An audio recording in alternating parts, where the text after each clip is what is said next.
So maybe you haven't really considered your gum or your toothpaste or your floss, but really this is something else that you need to go toxin free and eco friendly into. So I'm just going to talk about general things to look out for and what we choose to use in our home. And I hope that it is helpful for you. So first, let's talk about gum. Traditional gums have artificial flavors and they also have some chemicals in them that have been linked with cancer. It says that right there on the package. The other thing about gum, I've been noticing this lately, like the extra package now comes in this big plastic package, so I guess it doesn't get messed up in your purse. Well, that's just something that can't usually be recycled, and it's really quite wasteful to have a big plastic thing just so that it doesn't get ruined in your bag or your purse or your car or whatever. So when you go to grab gum, make sure that you look for how eco-friendly is the packaging. Is it something that is going to be easy to compost? Does it have to be recycled? Because as we know, more than 90% of plastics that are put in the recycling bin aren't actually recycled. So think about how eco-friendly that packaging is. Check out those ingredients. Look at what they are. Are there ingredients in there that probably should not be in gum, that you probably shouldn't be consuming? You wouldn't eat them if you swallowed it. Then I would maybe choose something better. There are some safer options out there.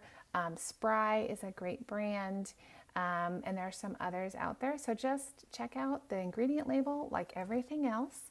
Look at the ingredients and think about when you grab for that at the store, how eco-friendly is that packaging, and could you find something that's a little bit better? Okay, now toothpaste. This is something that we've been doing in our own home, and I'm still working on my husband on this one. I will be honest, he likes his tube of toothpaste, but I think about that every time I go to put my toothpaste on my toothbrush.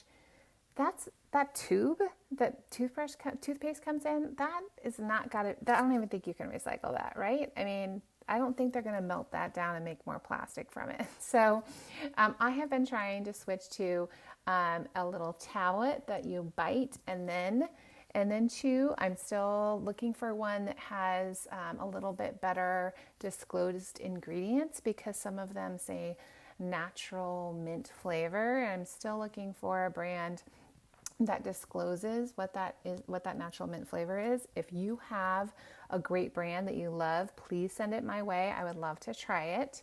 So I am trying to switch from a tube of toothpaste to a more of a tablet that you chew and then you brush your teeth with. Funny story, my grandfather used to use this tooth powder. I guess it was just a tooth powder, and it came in kind of like a tin canister, and you would like pour it on your toothbrush. I think it probably was a baking soda base. But anyway, I just think about how sometimes we just need to go back to our original roots, and we don't need to have so many different crazy products out there on the marketplace. We just need to go back to really simple ingredients like baking soda, and try new things that are simple, affordable, and don't contain a lot of questionable chemicals in them. So for toothpaste, ingredients to look out for. Again, you want to look at that ingredient label. There are some pretty yucky things in toothpaste. Triclosan, I believe, has been removed from toothpaste, but sometimes those regulations take place years after they're passed. So even if it was passed in 2017, the company can still put triclosan and sell toothpaste with triclosan in it up to maybe 2021. So you do still want to check your labels and make sure that there aren't any yucky ingredients like triclosan in your toothpaste. Natural flavors, again, doesn't necessarily mean anything, but you want to definitely look for artificial flavors, artificial colors, and choose a product that has really clean ingredients. You can check the EWG for different options there. I personally have been, again, I'm switching over to the tablets, and I would love to hear if you have any suggestions there. So then, what about, we have a Sonicare, and I love my Sonicare. And I like it because it really helps my gum health. And, I've done a lot of research on your tooth mouth and everything, because I historically have had not great genes when it comes to teeth. So I've done a lot of reading in that area, and one of the best things that you can do for your teeth is actually brushing them and flossing them, of course. But there have been studies that show that it's actually the friction that cleans up your mouth better than whatever product you're putting on your toothbrush. So although, Crest tries to sell us on this brand new kind of specialty toothpaste, the truth is just brushing your teeth, period, is going to be better, and flossing too is going to be better for your mouth and for your teeth than whatever special new product they're coming out with to try to get you to buy it. You just need to brush your teeth. So I use my Sonicare, and that's why I love it so much, because I feel like it really gets my teeth and my gums extra clean, but it's also gentle enough on my gums. And no, I'm not getting any benefit from talking about Sonicare. It's just what we've used for so long, and we like it. Unfortunately, you do have to replace the heads, and I have not found an eco-friendly option for that toothbrush head. And so it is what it is, right? I'm not going to switch out my Sonicare, because a regular toothbrush is just not going to get everywhere that I need to get clean in my mouth. But I will tell you that when I go to the dentist now, when they ask me if I want a little bag of goodies, I say no. I don't get that extra free toothbrush from my dentist, because I'm not going to use it.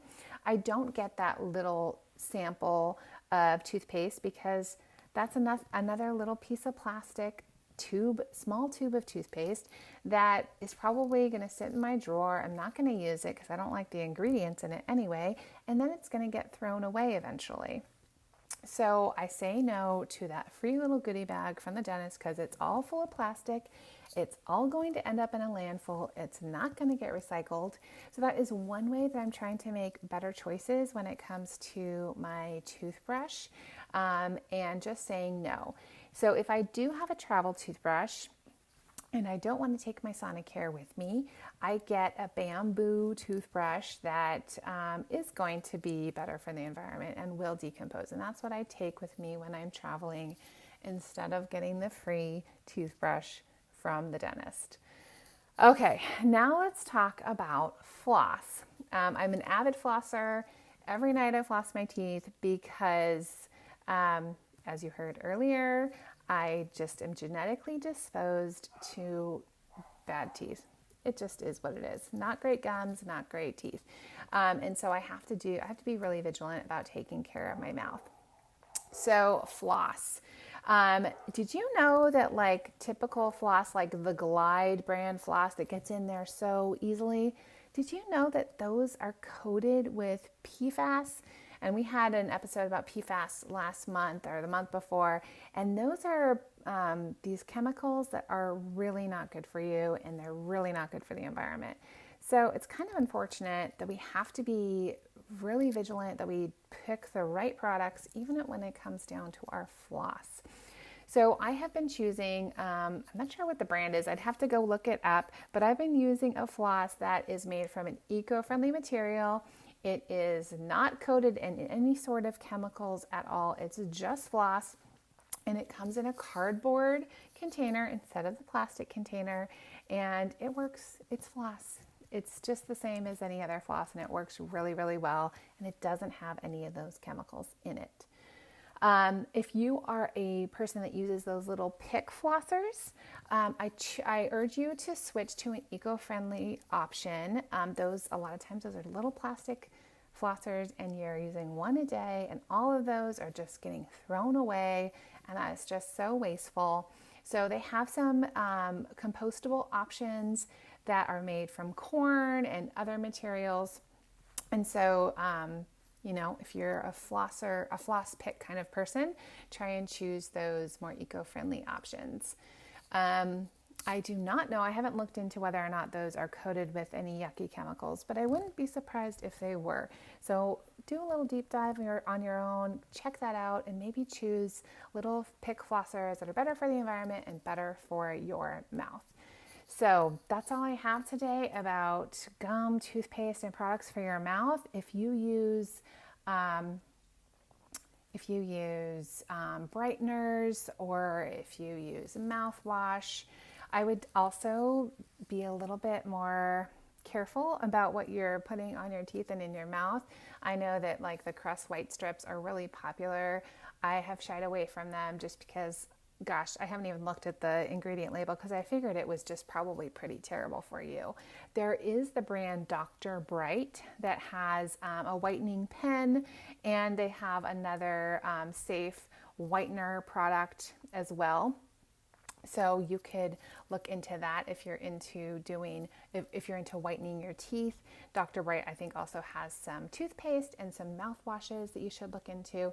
So anyway, those are some safer options for products that you put in your mouth. And the next time that you go to buy gum or toothpaste or toothbrushes or flossers, I hope you think about not only what are the ingredients in that product, but also how eco-friendly is it, and is it doing good for the environment or bad for the environment? Is it doing good for your health or bad for your health? So that's all I've got today. Thanks for listening. Bye.